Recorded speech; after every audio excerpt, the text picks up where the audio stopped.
Congresswoman Madeleine Dean of Pennsylvania, thank you for joining us. Good evening, Chris. Thank you for having me. How does that hit you? Prosecutor, victim, witness. These people were coming for you. How does that register with your head and your heart? Thank you for asking me. I was there on January the 6th. I was up in the gallery at the time of the attack, at the time of the insurrection, at the time of the banging on the doors and the piercing of the doors. It was a terrifying time. But how it hits me, Chris, I have to be honest with you, is with determination, with sorrow and somber sadness that we had to walk that article over to the Senate, but with a determination that what we're doing is exactly what we were called to do. I was thinking tonight, as you just talked about this, what we do here matters. I want to tell you a really quick story. It means a lot to me. In July of 2019, I was a new member of Congress. I plopped myself down on the floor of the House in the days you could sit on the floor of the House, and I was seated next to Elijah Cummings. We had the best conversation.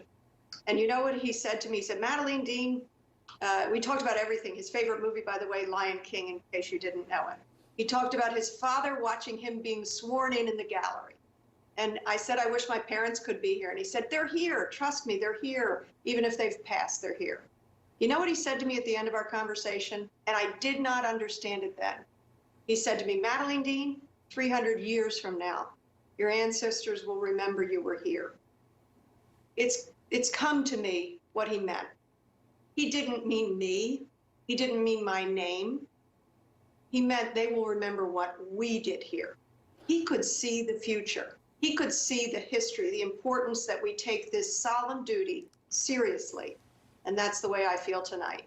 More than once he called to encourage the job of accountability and saying that this is the worst I've ever seen. Yes. What is the hardest part for you emotionally in processing where we are right now? I'm sad for our country, but I don't know what has happened. I feel just a steely determination to do my duty. I feel so honored to join Jamie Raskin and this team of 9, to have been called by Speaker Pelosi to this moment in history. So my greatest emotion right now, and maybe it'll be different later, is a determination to do my best to make sure that my constituents and my family and my country is proud, that we prosecute a case against a president so desperate to hang on to power that he assembled a mob, incited a mob, lit the match, and as a result, 5 people are dead, 130 plus police officers are wounded, and it was a dual attack, both on our Constitution and our constitutional obligation, but also on a joint session of Congress. The world witnessed, as you said, I'm a witness, I'm a victim, I don't feel a victim. It was terrifying, don't get me wrong, but I was a witness, the Senate were witnesses, we were hunted, they wanted to hang the Vice President of the United States, they wanted to assassinate the Speaker of the House. What I feel is a determination and an optimism for our Constitution. The founders gave us the tools. We just have to use them. What did it mean to you after all that happened to see colleagues stand up and decide to stand up for a lie, even after they had seen the wages of that lie, and to know that now there's almost no chance that you will get 17 votes from the other party to confirm what you know to be true to every bone in your body? Chris, I won't agree with you. I believe we will put forward a very strong case that, of course, is already in the public view of what took place here. A president violated his oath in incredible ways on January 6th. We will put that case forward. I was thinking of last week, Chris, and I know you paid close attention to the swearing in of Joe Biden just 5 days ago. It's an amazing American week, an amazing American moment. And of course, 4 years before Donald Trump took that same oath. We must hold anyone, me, a president, everyone, accountable to that oath. What did his oath say? His oath said that he would preserve, protect, and defend the Constitution of the United States, so help me God. That meant from day one until day last. If we fail to make sure that we get this jury of senators to vote, to convict, what does that say about them and their belief in this oath? I have a confidence. I will not give up. I'm not doing the math of 17. We'll put forward the strongest case. I hope we get every single vote.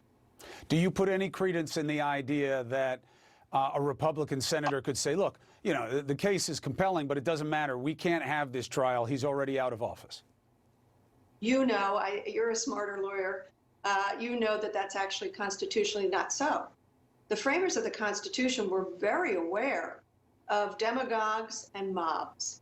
And so what they put in the Constitution for impeachment is not only removal from office, they put in disqualification.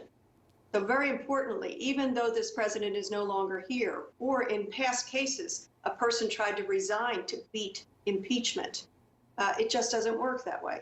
He can be further disqualified. So it's incredibly and very truly constitutional that we will move forward with this article of impeachment. You guys going to call witnesses? And if so, might McCarthy be one of those witnesses as he was on the phone with the president and might have some kind of present sense impression of where his head was at during those events? Well, thank you for asking, but Chris, you might imagine I will not be previewing the trial. I just said the same thing to my EP, but then I decided to ask anyway because we're all the same in the media and we want to know, even if we know we're not going to get an answer, we ask anyway. I ask you a question now that I know you'll answer. You pronounced your name Madeleine. Is that how Elijah said it, or is that how you say it? That's funny. Chris, I have 5, I'm from a big Irish Catholic family. I have 5 older brothers. I don't think all of them pronounce it correctly. What is I'm it?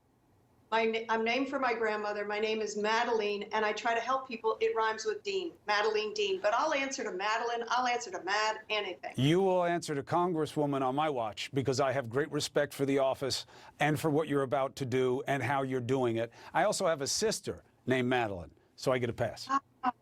Although if I said her name wrong, she'd probably beat me down before I got it out of my mouth. Congresswoman, good luck to you going forward. Let a little bit of levity bridge us to a very, very sober and somber time. We'll be watching. Thanks for having me, and thanks for asking. Take Good care. luck. Thank you. All right. So what is the case? The evidence is clear. Is it compelling? Well, it depends if you want to be convinced. Now, how